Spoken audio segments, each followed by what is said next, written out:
Sebelumnya kenalkan, aku dari Administrasi Publik Universitas Sriwijaya angkatan 2020 dari kelompok 3 Komunikasi dan Advokasi.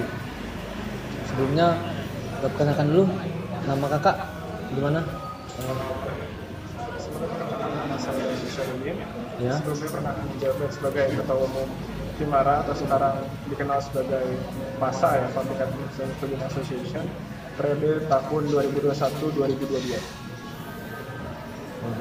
Kakak asalnya dari mana nih? Kalau asal itu dari Tangerang Selatan. Oh, berarti di sini lagi ngekos nih. Ya lagi kuliah juga di sini.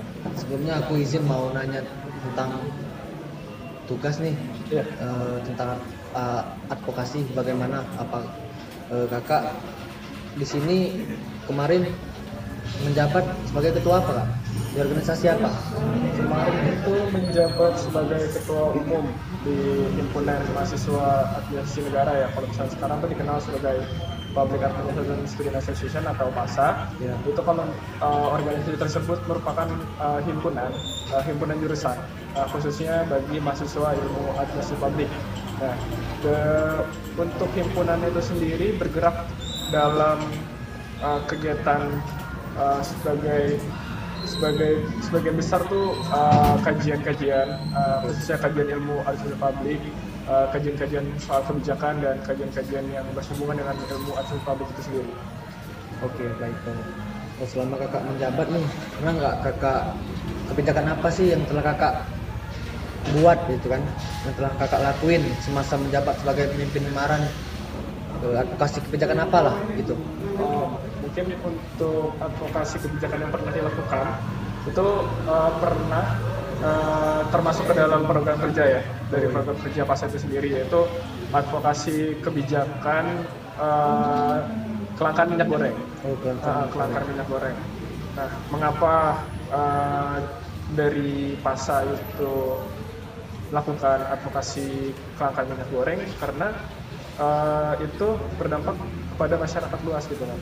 Banyak masyarakat yang terkena dampak dari kelangkaan minyak goreng itu sendiri. Nah, mungkin dari Himara atau PASA itu melakukan advokasi kebijakan terhadap pemangku kebijakan ataupun pemangku kepentingan itu sendiri. Nah, dalam hal ini Himara di bawah Departemen Kajian Ilmu Pengetahuan dan Divisi Kajian Strategis melakukan advokasi, yaitu advokasi kelangkaan minyak goreng. Oke, baik. Jadi kan kakaknya mengambil advokasi kelangkaan minyak goreng nih. Terus permasalahan apa sih yang selama kakak ngejalanin itu, mengambil kebijakan itu, masalah apa yang terjadi gitu kan? Yang akhirnya membuat kakak melakukan kebijakan advokasi tersebut. Oke, mungkin mengapa kita coba ambil kelangkaan minyak goreng, karena satu ya tadi ya, soal dampak yang besar bagi masyarakat umum. Nah, isu kelangkaan minyak goreng juga sebagai isu yang dapat dikatakan itu strategis gitu untuk dilakukan, karena dapat dikatakan kelangkaan minyak goreng itu kayak janggal aja gitu terjadi. Oke. Dapat lagi kan minyak goreng ini naik gitu kan, dan susah dicari di warung sembako biasa kan. Yang sempat ramai di belakang gitu ya. Dapat dilihat kalau misalkan kita tahu ya, kebun sawit ataupun pertanian di sawit itu di Indonesia tuh sangat besar kan. Nah, tapi untuk produksi dan pendistribusian minyak goreng itu kepada masyarakat luas tuh masih tidak sesuai atau tidak sesuai sama demand atau kebutuhan ya. Suplainya nggak sesuai. Nah, jadi demand yang naik dan supply itu tidak terpenuhi, makanya dapat dikatakan minyak goreng itu langka gitu. Kan udah ada permasalahan nih, terus bagaimana sih proses advokasi yang telah kakak lakuin gitu kan? Oke, mungkin proses advokasi itu kita pertama tuh lihat dari itu ya, dari isu yang kita ambil kan. Tadi isunya itu soal kelangkaan minyak goreng kan. Jadi disebutin juga kenapa kita coba pilih kelangkaan minyak goreng. Nah, salah satu dampak yang paling besar adalah dampak kepada masyarakat luas kan. Ya, terus yang kedua itu kita menentukan target yang ingin dicapai gitu. Target apa yang sekiranya ingin dicapai. Kayak misalkan kalau menurut itu ya ahli itu ada 5 prinsip, yaitu what, who, why, when, where, atau how. Nah terus selanjutnya itu menentukan konstituen. Konstituen ini itu dapat dikatakan kayak hampir mirip ya sama koalisi. Nah, kalau konstituen ini kayak dapat dikatakan itu ada kebersamaan ataupun rasa yang hampir sama gitu yang dirasakan sama orang yang terdampak. Dan misalkan konstituen tadi itu si petani sawit, terus juga pengusaha kecil kayak misalkan UMKM, terus pedagang-pedagang kecil yang menggunakan minyak goreng ya. Nah, dan yang ketiga itu kelompok pedagang. Nah, terus dan yang terakhir itu selanjutnya itu ada membangun koalisi.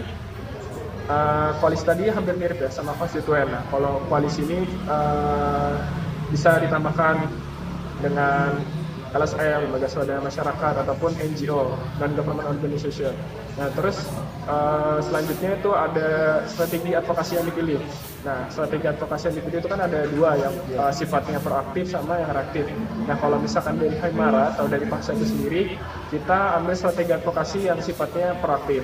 Nah, mungkin yang terakhir itu ada monitoring dan evaluasi. Nah, kalau misalkan advokasi sudah dilakukan, kita coba monitoring atau dapat dikatakan tuh kayak melakukan pengecekan gitu.